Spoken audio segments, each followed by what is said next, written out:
Hello everyone, मैं आपकी yoga and fitness trainer Priyanka Rai. आज मैं प्राणायाम के बारे में बात करने जा रही हूँ। सभी लोग जानते होंगे कि प्राणायाम हमारे जीवन के लिए कितना महत्वपूर्ण है। प्राणायाम क्या है? प्राणायाम हमारे दो शब्दों से मिलकर बना है, प्राण प्लस आयाम। प्राण का मतलब आप लोग जानते ही हैं कि जीवन शक्ति प्राण को बोला जाता है, और आयाम का मतलब होता है नियंत्रण या विस्तार। तो प्राणायाम हमारे इन दोनों शब्दों को मिलाकर के बना है। प्राणायाम सांस लेने और छोड़ने के तरीके को नियंत्रित करके मन और शरीर को शांत और संतुलित करने में हमारी मदद करता है। तो अगर आप प्राणायाम डेली करते हैं, और हाँ, प्राणायाम के लाभ, जैसे कि प्राणायाम कैसे लोग कर सकते हैं और प्राणायाम से क्या लाभ मिलते हैं।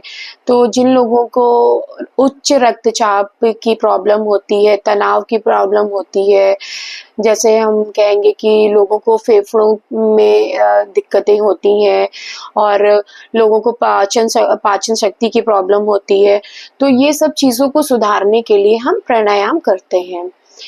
तो आज हम प्राणायाम के कुछ प्रकारों के बारे में भी जानेंगे, जिसमें से सबसे एक महत्वपूर्ण प्रकार है कपालभाति प्राणायाम।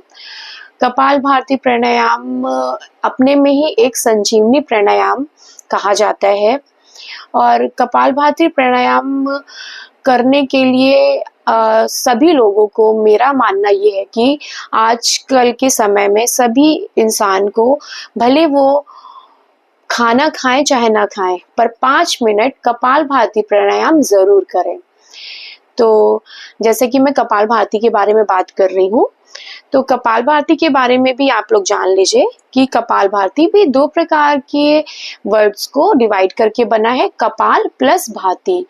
कपाल का मतलब हमारे मस्तिष्क के उग्र भाग के बारे में बोला जाता है, और भाति का मतलब होता है तेज, कांति या फिर ओजस। आप जब कपालभाति प्राणायाम डेली करेंगे तो आपके चेहरे का तेज बढ़ेगा, आपके फेस की झुर्रियां कम हो जाएंगी, और कई तरह की ऐसी बीमारियां हैं जो कपालभाति डेली उसमें करने पे प्रॉब्लम्स को कम करता है।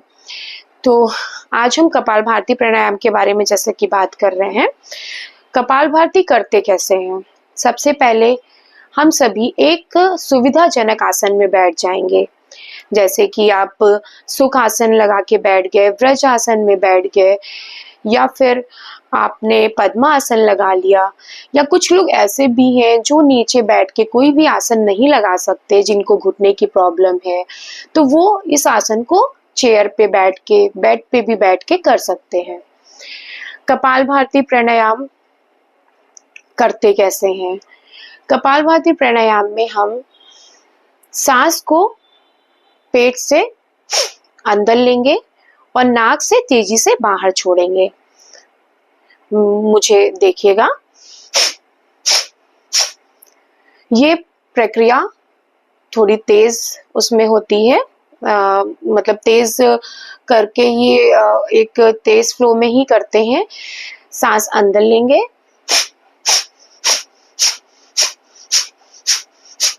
पेट अंदर जाएगा और नाक से सांस बाहर तेजी से निकलेगी। तो इस प्रक्रिया को स्टार्टिंग में, जैसे कि बहुत लोग जो बिगनर्स होते हैं, जिन्होंने अभी शुरुआती ही की है, तो आप उसके 5 सर्कल्स, 5 राउंड, 10 राउंड या 20 राउंड करिए। जिस हिसाब से आपको सुविधा हो, आप आराम से धीरे धीरे उस सर्कल को बढ़ाते जाइए। अब हम बात करेंगे कि कपालभाति हमने करना सीख लिया, ठीक है। कपालभाति क्या होता है हमने ये जान लिया। अब कपालभाति के लाभ क्या होते हैं? करने से आपकी बॉडी को पूरा डिटॉक्सिफिकेशन मिलता है, आपका मेटाबॉलिज्म बढ़ता है, कपालभाति करने से हमारी ऊर्जा बढ़ती है।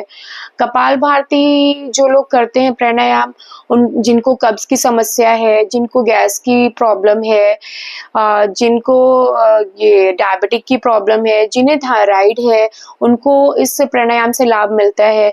जिन महिलाओं में यूट्रस की समस्याएं पाई जाती हैं, वो अगर वो महिलाएं ये प्राणायाम करते हैं तो उनको उससे लाभ मिलेगा। और कपालभाति प्राणायाम से हमारी हीमोग्लोबिन की क्षमता बढ़ती है। हमारे बॉडी में कैल्शियम की क्षमता कपालभाति बढ़ाता है। तो ऐसे कई तरीके के छोटे मोटे जो ये सारी लाभ हैं, ये हमें कपालभाति प्राणायाम करने से मिलते हैं। तो दोस्तों, जैसे कि मैंने आपसे बीच में ये बात बोली थी कि आप खाना चाहे खाएं चाहे ना खाएं, पर डेली 5 मिनट कपालभाति प्राणायाम जरूर करें। हाँ, और सबसे महत्वपूर्ण बात ये कि अगर हम कपालभाति प्राणायाम कर रहे हैं तो उसके बाद हमें अनुलोम विलोम प्राणायाम जरूर करना चाहिए।